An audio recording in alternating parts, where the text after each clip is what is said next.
Episode 22 of the podcast. We're going to talk a little bit about grooming tables and grooming loops. And then in the second part, we're going to talk a little bit about writing an outline for behavior change. This is the Creating Great Grooming Dogs podcast. I'm Christy Newmeyer-Smith. I'm a certified professional groomer, a certified behavior consultant for canines, and a certified professional dog trainer. And this, my friends and colleagues, is the podcast where grooming and training meet.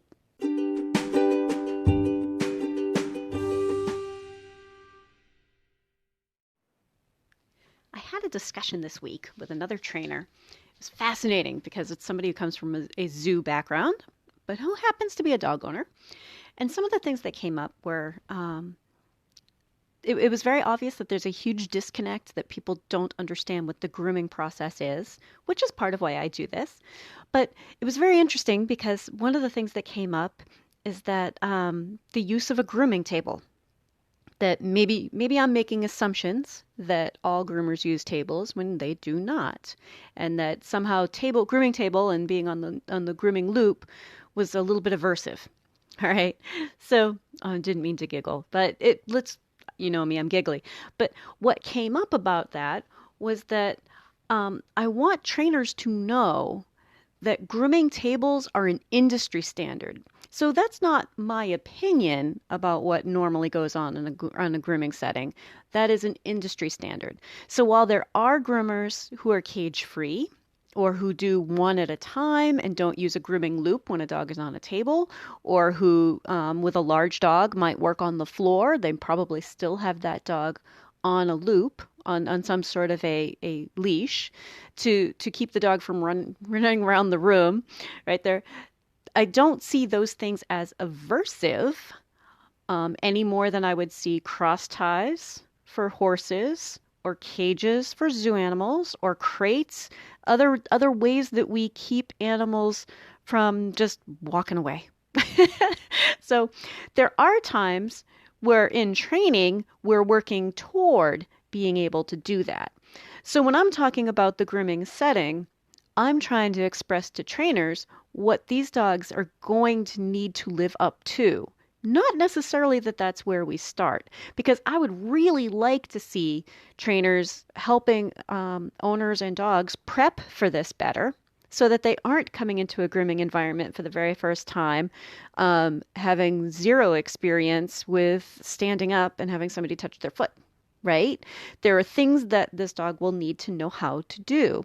And I do hold dogs to a higher standard than other types of animals because they live in our homes, right? So sure, there are dogs out there who live out, tied out in kennels and stuff, but they probably aren't going to grooming shops. So because this is a very groomer-centric podcast and veterinary-centric podcast, like the basic handling needs, I do hold dogs to a higher standard. They can handle it, right? Dog training is all about leash work and off-leash work. And I don't see the grooming table and the grooming loop as anything more than just an extension of that. So the purpose of the grooming table is a safety factor. And when I talk about the grooming industry, there are safety things that we all generally agree on as normal standards of care. If we didn't use a grooming loop, there is a risk that a dog could just jump off the table and hurt themselves. That happens, right? If a dog is on a grooming loop and is under the impression that it can walk away when it is done or when it gets stressed or move away from our hand, they can fall off the table and hurt themselves because they're on leash tied to the grooming loop. Right? So think about it as like the sudden bang and they're hanging from there, right? Dogs have died in grooming accidents. So I think that sometimes trainers are thinking in terms of, oh, well, that's just grooming and that's just haircuts and that's just, frivolous. And I understand why you might think that way. It is not frivolous. It is very important. One of the things that came up in this fascinating discussion, it was very thought-provoking, was the idea that, if it were a veterinary procedure, it would make more sense that like the kind of restraint that gets used and the way that groomers sometimes push an issue further without necessarily backtracking to lots of treats because treats can't always be used. So my take on that is that grooming is part of medical, right? We aren't veterinarians, but you know what? As a groomer, and I've been doing this for a long time, and my fellow groomers, we send dogs to the vet frequently. We catch the things that their owners might not have noticed. We catch lots of problems. So sometimes a dog comes in and they've got skin problems, or they've got an ear problem, or they've got, they've got something going on with a pad, with their foot. They've got a new mole that's oozing. They've got something going on in their mouth, because yep, groomers are in their mouth. That's how we trim that hair close to the edge of that wrinkle in their lip, their little flews. We've got our fingers in their mouth and we notice things. So sometimes dogs are coming to us sore. Sometimes they are coming to us with an issue. And if we send them to the vet, it doesn't mean that we necessarily skipped doing the full groom, right? I might choose to not clean ears because I suspect that there's something going on with the ear and I want the vet to be able to do a nice clean swab.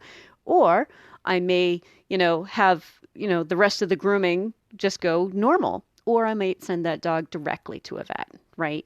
But it is it's an extension of medical care. And while I would love for owners to have groomers do their dog, because I think that it's a great service for most owners, they don't need to have a groomer do it. There's nothing saying that you can't just, buy a couple of trimmers at Walmart and go ahead and trim up your dog. That's great if you want to do that. But we provide a luxury service for a pet, right? So I know we don't like to think of it this way, but our pets are a luxury item. Nobody says you have to have a dog. There's, they aren't a farm animal anymore for most of us. They are, little money sucks. At least mine are, like the amount of money I spend on my dogs, right? But if we are teaching owners what we need as an industry, then we can all work together to help these dogs be better for grooming, for vet procedures, for their own owners. So when I talk about grooming tables and being on a grooming loop, and that this is like the gold standard for the grooming industry, it's because it is absolutely such a normal part of the average grooming setup. So even though I'm a house call groomer, I bring in a grooming table with a grooming loop. I bring in a dryer. I have a clipper vac. I've got all the equipment. I bring a shop into my customers' homes. So I want you to be thinking, if you're a trainer, like, oh, this is a normal part of the average dog's expected repertoire, right? And that we should be spending time working on it. We should be spending time on how to be good for some of this stuff, because owners, if the groomer can't do it, I'm going to tell you, if the groomer can't do it, the owner can't do it either. It's very rare owner that has better success than the groomer did. Very rare. I mean, they might be able to if they do one toenail a day for the rest of their dog's life, And I'm not saying that's not where you start. In fact, I have a customer I was talking to Saturday that was one of the things we talked about, is that they're working on one nail every single day, and I'm so proud of them, right? But they also know that's not for the lifetime, right? They're also very aware that that's how we get to the bigger thing that we want. And so talking to other trainers, I want you to be thinking about learning more about the expectations of what groomers need dogs to know. Because I'll tell you what, I want groomers and trainers working together. Groomers, I want you to know that there are trainers out there who have a different take on behavior change. So sometimes groomers are thinking, oh, I understand behavior. I understand, I get what this dog is doing. But in the realm of grooming, we aren't really good at knowing how to change a behavior.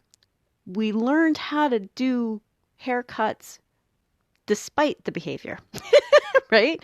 Maybe squelch some of that behavior, but not actually teach a new one. All right.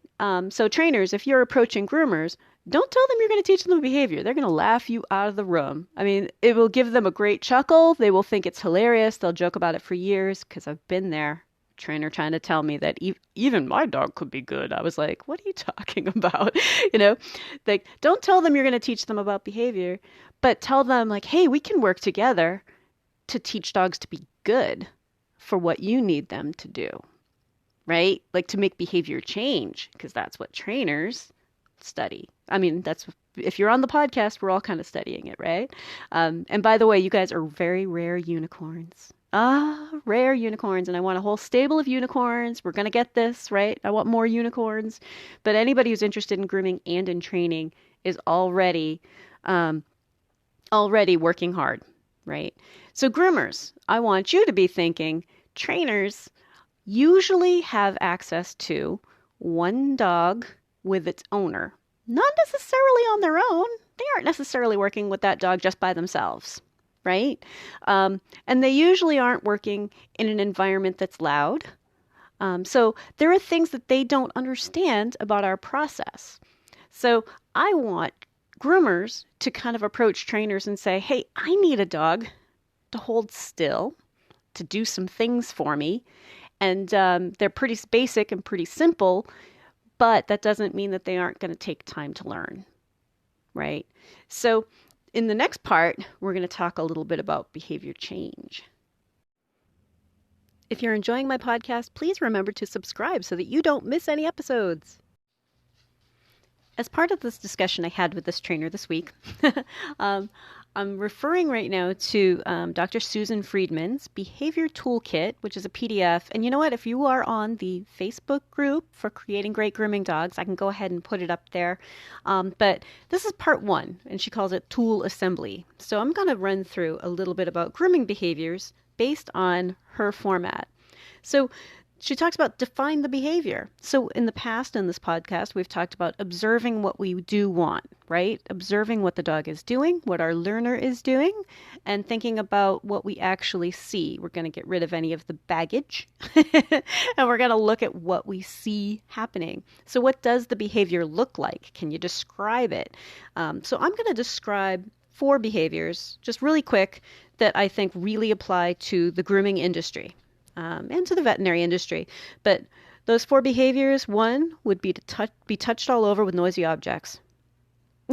I decided to make it like just, touched all over is one thing, but to be touched all over with noisy objects, because those are clippers and dryers and water sprayers. Generally, things that we use are noisy. So that's the first behavior. 2, to be repositioned. Like not only are you getting touched with stuff, you're being repositioned. The third one, being picked up or held close to be picked up. Because even if a dog is large, we don't necessarily want them jumping up into and out of tubs, or even with tables that are super low. A lot of dogs will need to be boosted up a little bit, right? Even if you get our front pads, the front feet on the table, and we boost their bum for them.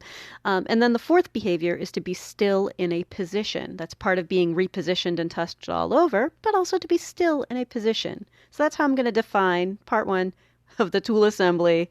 Part 1, define the behavior, right? Part 2 is to split that target behavior into smaller steps to shape them. And that's really where at-home stuff comes in. So touching at home and touching in a variety of positions, working on calm and still, holding a dog close for picking them up. Those are things that owners can be doing at home and doing them in an environment the dog is really comfortable in a place that's quiet. So there are less distractions there, which is part of making it a smaller step. Okay, so be thinking about, oh, wait, I can work on just one thing. And maybe that's, when you're toweling your dog off when they come in from the rain. So having them stand up while you touch them with a towel, which isn't a noisy object, but it's an object. So those are splitting it into smaller steps so that we don't have to introduce it all at once in a grooming setting. So the third one, create a supportive environment before the behavior occurs. And that's kind of when we're talking about like our grooming room and our grooming environment and what a dog needs to lower all of those stress levels, right? So, what prevents the behavior for some dogs, right? What prevents them from being able to just go with those four behaviors, being touched all over with noisy objects, repositioned, picked up, or be still in a position. And one of the things that sometimes prevents that is being overwhelmed by noises, being around new people, and the proximity to other animals. So, what can we change?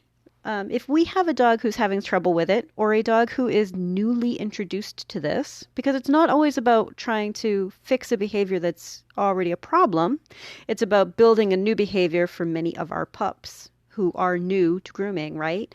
So, one of the things that we can do to our environment is to pick a quieter time of day to keep our learner, the dog on our table, out to a point where they can't view other dogs. As a groomer, we always need to be able to view the other dogs, right? That's part of supervising the animals in our care. But even if it's a matter of just kind of turning a dog so that their back is to the other dogs in the room, minimize some of the distraction level for the dog that needs some extra help. What kind of cues can we use to signal the learner to do the behavior? That's a good one, right? So trainers I know are all about that, but groomers might not be thinking about like what kind of cues do we give a dog when we want them to do the behavior of be groomed, right? We broke it into four things, but really it's the behavior of being groomed, right? I would say one of those things that can be a signal that the behavior is going to begin for a dog is being on leash in a grooming area. Right? If they're on leash in a grooming area, that's a little bit of a, oh, okay, this isn't playtime. We need to focus. Something new is going to happen. Being on a grooming table and being in a bathtub. Those are also places where the behaviors are going to need to happen. So in a bathtub, and I know sometimes trainers don't realize this, but in a bathtub, the dog is still on a leash.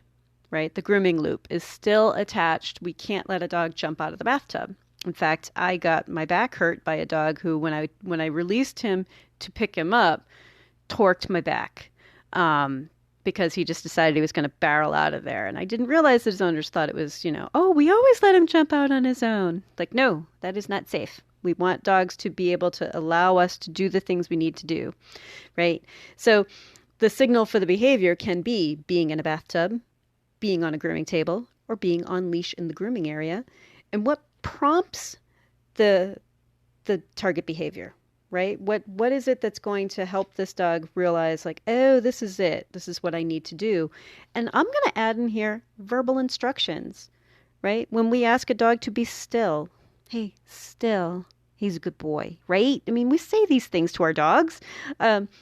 Naming body parts and equipment is something that I do a lot of, and I encourage you to also, because dogs start getting a feel for like, okay, come on, this foot, pick it up. There you go. Good job. Nail trimmers, line it up, snip. Or here comes the dryer, loud noise, right? And getting them used to some of these verbal prompts to tell them that something is going to be happening in their environment, near them, to them, all right? And then also, another prompt for the behavior we're asking for is physical assistance, repositioning, yielding to touch, right? That we're going to be having our hands on them and repositioning legs and asking them to stand or letting them sit. Most grooming is standing. Not all of it. There are plenty of times I'll let a dog sit, but most of it is going to be standing, right? So that's part of how we can create the environment that we want the animal to be in, right? So that we can, like I said, reduce some of the overwhelming noises and people and quieter times of day and all of those other things are part of us making the area easier to learn in. Now, part 4 of her tool assembly kit, right? Identify long-term reinforcers. So, for example, the naturally occurring benefits of this behavior for the learner. I am going to say the natural, and I'm not really sure there's a natural outcome for this behavior. something that the animal is going to think is a benefit.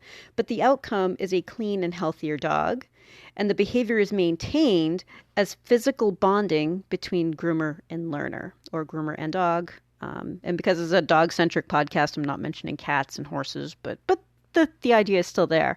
I do find, and this is anecdotal, that many dogs feel good after grooming. I know that's getting anthropomorphic, attributing feelings that I cannot define. However, after a grooming, many dogs, if they were stressed out, you would expect them to go off and hide. But they prance around the house and goof off and are super silly and active. And to me, that is an animal that not only is relieved that the grooming is over, but also feels good in their own skin. And I'll give you another example as far as like the benefits to the behavior is that I've known plenty of animals that once they figured out brushing, they enjoy brushing. Like brushing feels good. I had a kitty that I adopted when she was 9 years old, and I don't think she had ever seen a brush. When she figured out what brushing was, if a brush was on the floor, she was rubbing it. If I was brushing the dog, she was rubbing the dog, waiting for her turn to be brushed. And so that's one example of an animal that thinks like, oh, but grooming feels good. So when we get them past the idea that some of it might be scary or some of it might be stressful, then we can get them into this idea that like, don't you feel good when it's done? Because you know what? In my experience, many dogs are super happy when it's done. So the next one she talks about in her toolkit is identifying short-term jumpstart type reinforcers for teaching the behavior, right? That they aren't going to be permanent. It's not going to be something you have to do forever. But what kind of things can we do to teach the behavior? You know, what kind of reinforcers can we use? And reinforcers, again, are things that encourage the behavior, something that we added that increases the likelihood of the behavior occurring again. Different than just giving a cookie, because sometimes a cookie is just a cookie and it has no bearing on the behavior at all, or has a bearing that you didn't expect. But the reinforcers for this, for grooming, I would say the kind of reinforcers we would use, of course, depend on our learner. But some of the things that I would put highest are things like petting and praise, maybe toys, before I would try food. Only because, as we've discussed before, a grooming setting isn't necessarily a great place for adding food. It can throw a wrench into the whole day because other dogs in the room can act really weird around food. There are a lot of food aggressive dogs out there in the general animal population, and I don't want anyone getting hurt because, you know, a different dog in the room suddenly starts getting really wound up because he smells peanut butter all day, right? But petting and praise and breaks, taking breaks from what we're doing, like, hey, cool, now let's play a little bit, and a little bit of toy, and then back to a crate, and, you know, here you can be in there with a toy. Those are ways that we can use some reinforcers, some rewards, some ways of giving them something that tells them, oh, I earn something with the behavior I just showed, and maybe I'll show that behavior again to earn some more stuff. So just a very basic breakdown, one of the various ways that trainers would break down behaviors. And again, that's Dr. Susan Friesman's behavior toolkit, the part 1, just the tool assembly.